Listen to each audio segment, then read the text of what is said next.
Hey there, history buffs and curious minds, welcome to our channel. Today, we're diving into the fascinating world of the medieval period, a time often misunderstood as just the Dark Ages.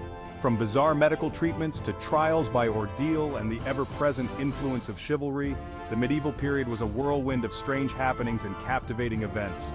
Stick around as we uncover 10 crazy facts that will change the way you think about this historical era. Let's journey back in time together. Alright, let's set the stage. Imagine a world without internet, smartphones, or even decent plumbing. Welcome to the medieval period, a time that spanned roughly from the 5th to the 15th centuries. For instance, did you know that in 1494, a rooster was put on trial for the heinous crime of laying an egg? Or that in the 14th century, a French village actually elected a pig as their mayor? Okay, so maybe the pig part is a legend, but the point is, the medieval period was full of these head-scratching moments. These weren't just isolated incidents, folks. They give us a glimpse into a world where logic often took a backseat to superstition, where the lines between reality and fantasy were blurred. It was a world where a bad harvest could be blamed on a witch, and where a single battle could reshape the political landscape for centuries. So buckle up, because we're about to embark on a wild ride through history. Alright, let's talk medieval healthcare. And brace yourselves, because it's not for the faint of heart. Forget antibiotics and antiseptic. We're entering a world where leeches were your best bet against infection, and bloodletting was the go-to solution for just about everything. Imagine this, you've got a headache. Do you pop an aspirin? Nope. Your medieval doctor whips out a blade and drains a pint of your blood. And if leeches and bloodletting weren't enough to make you squirm, consider this. Medieval surgeons often performed operations without anesthesia. Ouch, right? But it wasn't all bad news in the medical world. Medieval physicians also made some surprising advancements. The key takeaway here is that while medieval medical practices might seem barbaric by today's standards, they were based on the best knowledge available at the time. Okay, forget everything you know about modern law and order, because in the medieval period things were a tad different. Picture this, you're accused of a crime, but instead of a jury trial, you have to undergo a trial by ordeal. What's a trial by ordeal, you ask? Well, imagine having to plunge your arm into boiling water or carry a red-hot iron bar. If your wounds healed cleanly, you were considered innocent. If not, well, let's just say things didn't end so well. And it wasn't just trial by ordeal. Punishments were often brutal and public, designed to deter crime through sheer terror. So, while the methods might have been different, the goal of medieval law and order was the same as it is today: to maintain order, punish wrongdoers, and hopefully create a just society. Buckle up, because we're about to delve into one of the darkest chapters of the medieval period, the era of superstition and witch hunts. Imagine a world where a simple sneeze could be seen as a sign of demonic possession, or a bad harvest blamed on the evil eye of a neighbor. Life in medieval times was often harsh and unpredictable, and when faced with the unknown, people sought explanations, often turning to superstition and folklore. This fear of the unknown created a breeding ground for suspicion and paranoia, leading to one of history's most tragic events: the witch hunts. Fueled by religious fervor, social anxieties, and a lack of scientific understanding, the witch hunts swept across Europe, targeting mostly women who were often marginalized, poor, or simply different. Accusations were based on flimsy evidence: a strange birthmark, an ability to heal the sick, or even just owning a black cat could land you in hot water, or worse, on a pyre. Thousands of innocent people, mostly women, were persecuted, tortured, and executed based on little more than fear and hearsay.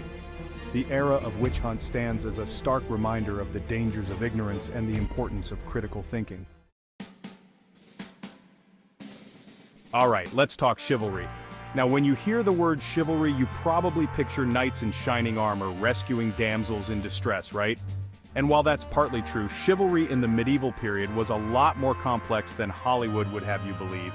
Sure, it involved bravery, honor, and courtly love, but it was also a code of conduct, a set of rules that dictated how knights were supposed to behave both on and off the battlefield.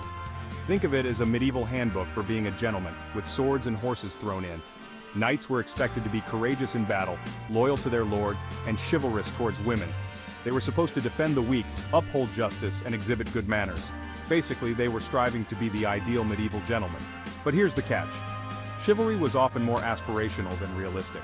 Still, the ideals of chivalry left a lasting mark on Western culture, influencing art, literature, and even our modern-day concepts of heroism and romantic love.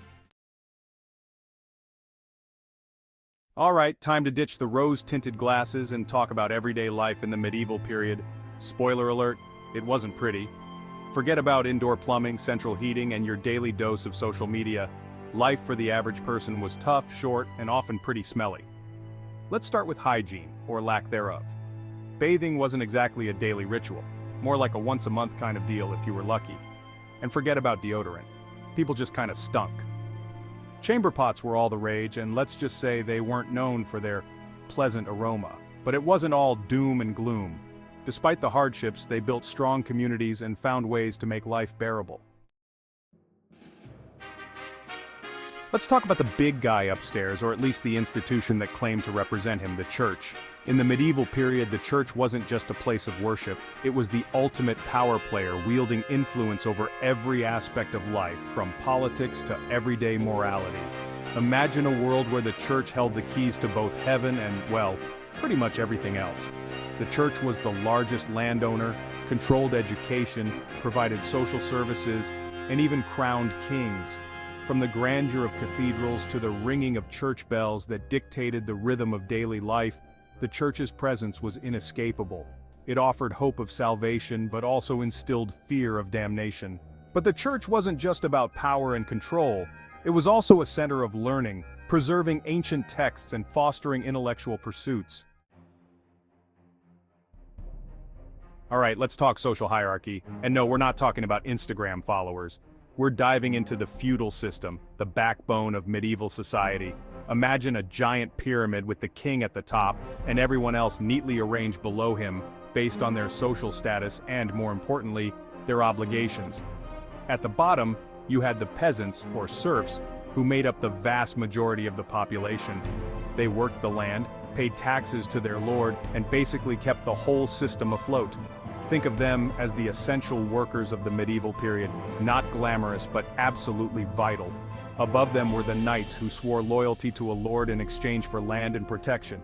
They were the muscle of the feudal system, responsible for defending the realm and maintaining order. And at the very top, you had the king, who granted land to his nobles in exchange for their loyalty and military service. The feudal system wasn't always pretty, it was built on inequality and obligation. But it provided a framework for order and stability in a chaotic world.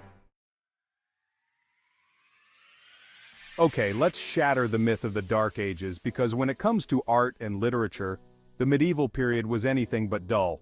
Forget about boring manuscripts and gloomy cathedrals, we're talking about a period bursting with vibrant colors, intricate designs, and stories that continue to captivate us today. From the soaring heights of Gothic cathedrals, adorned with stained glass windows that bathed interiors in otherworldly light, to the meticulously illuminated manuscripts, each page a work of art, medieval craftsmanship was unparalleled. And let's not forget about literature. While most people couldn't read, that didn't stop them from enjoying epic poems, chivalric romances, and tales of adventure. This was the era of Beowulf, the Canterbury Tales, and the Legend of King Arthur, stories that explored themes of love, loss, heroism, and the human condition. These works offer us a window into the medieval mind, revealing their values, beliefs, and worldview. Alright, history buffs, get ready to rumble because we're about to delve into the world of medieval warfare, where battles weren't just clashes of armies, they were epic showdowns that shaped the course of history. From the Norman conquest of England in 1066, where William the Conqueror changed the face of England forever, to the Hundred Years' War, a seemingly endless struggle between England and France, medieval history is full of battles that continue to fascinate us. Imagine the clash of steel, the thunder of hooves, the cries of the wounded as armies collided on muddy battlefields. These weren't just skirmishes, they were brutal, bloody affairs that often resulted in thousands of casualties. They remind us that history is made not just in palaces and council chambers but also on the battlefield, where the fate of nations is often decided by the edge of a sword. And there you have it, folks. 10 crazy facts about the medieval period that prove it was anything but boring. From bizarre medical treatments to epic battles and the ever-present influence of the church, This era was a wild ride of innovation, conflict, and cultural development. Remember, history isn't just dates and names in a textbook, it's a story, and the medieval period has a pretty amazing one to tell. Thanks for watching. If you enjoyed learning about these crazy medieval facts, don't forget to like, comment, and subscribe for more historical insights. Let us know in the comments which facts surprised you the most. Until next time, keep exploring the past.